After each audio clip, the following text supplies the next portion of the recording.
بسم اللہ الرحمن الرحیم۔ شروع اللہ کی پاک ذات سے اور کروڑوں درود و سلام آپ صلی اللہ علیہ وآلہ وسلم کی ذات پر اور آپ کی پاک آل پر اور آپ کی جانسار صحابہ پر اور محات المومنین پر۔ میں بیٹھا ہوا ہوں مسجد عبداللہ بن عباس کی بیک سائڈ پر۔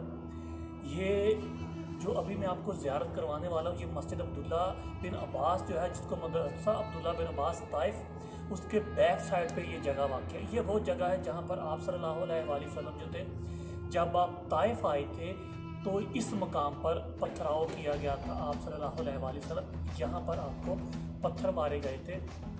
یہ وہ جگہ ہے۔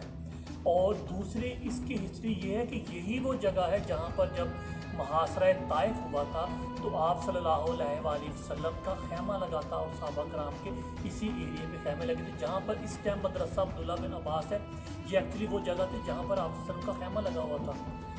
اور مسجد عبداللہ بن عباس جو ہے، صحابہ رسول عبداللہ بن عباس، وہ دوسری سائڈ پہ، اس کی علیحدہ ایک میں زیارت بناؤں گا۔ اور یہ جو ہے اسی جگہ پر جو ہے مدرسہ عبداللہ بن عباس کی رائٹ سائڈ پر، اس کے مین دروازے کی طرف صحابی رسول جناب عبداللہ بن عباس اور جناب محمد بن حنفیہ بن علی بن ابی طالب رضی اللہ تعالیٰ عنہ کی قبر مبارک ہے۔ اور جو صحابہ غزوہ طائف میں شہید ہوئے تھے ان کی قبریں ہیں یہاں پہ۔ ان میں ایک نام ہے حضرت زید بن حارثہ کی، ان کی قبر ہے یہاں پہ۔ یہ کاتبان وحی میں سے ایک تھے حضرت زید بن حارثہ جو تھے، ان کی قبر بھی یہیں پہ ہے۔ اور باقی جو شہداء ہیں، شہداء طائف، ان کی قبریں بھی ہیں۔ اور یہ مدرسہ جو ہے یہ بعد میں تعمیر کیا گیا ہے۔ اصل میں یہ وہ مقام تھا جہاں پر آپ صلی اللہ علیہ وسلم کا خیمہ لگا ہوا تھا۔ اور ابھی جو میں آپ کو زیارت کروانے لگا ہوں یہ ہے وہ جہاں پر آپ صلی اللہ علیہ وآلہ وسلم پر پتھر آپ کو مارے گئے تھے۔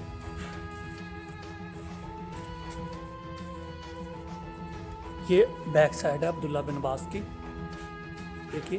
اور یہ ہے وہ چار دیواری، میں آپ کو دکھاتا ہوں اس کی چار دیواری، جہاں پر آپ صلی اللہ علیہ وآلہ وسلم کو پتھر مارے گئے تھے۔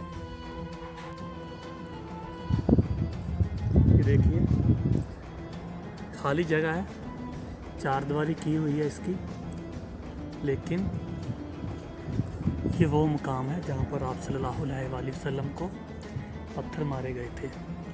اور دوسری اس کی ہسٹری یہ ہے کہ یہیں پر آپ صلی اللہ علیہ وآلہ وسلم کا خیمہ لگا تھا۔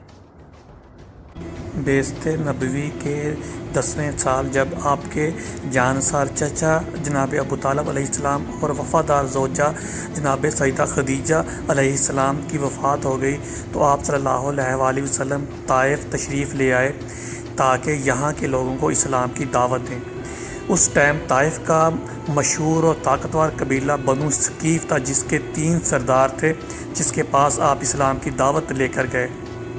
عبد جلیل، مسعود اور حبیب یہ تینوں بھائی تھے، لیکن ان تینوں نے نہ صرف آپ صلی اللہ علیہ وآلہ وسلم سے انتہائی بدتمیزی کا مظاہرہ کیا، بلکہ رحمت للعالمین جو تھے ان کو ستایا اور بدمعاش لوگوں کو، لڑکوں کو آپ کے پیچھے لگا دیا، جنہوں نے رحمت للعالمین خاتم النبیین امام الانبیاء کو اتنے پتھر مارے کہ آپ صلی اللہ علیہ وآلہ وسلم کے جو پاؤں مبارک تھے وہ خون سے بھر گئے اور پورا جسم لہو لہان ہو گیا۔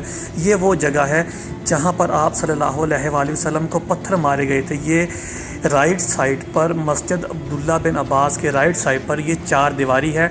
یہ وہی جگہ ہے جہاں پر آپ صلی اللہ علیہ وآلہ وسلم کو انتہائی بدتمیزی سے پتھر مارے گئے تھے۔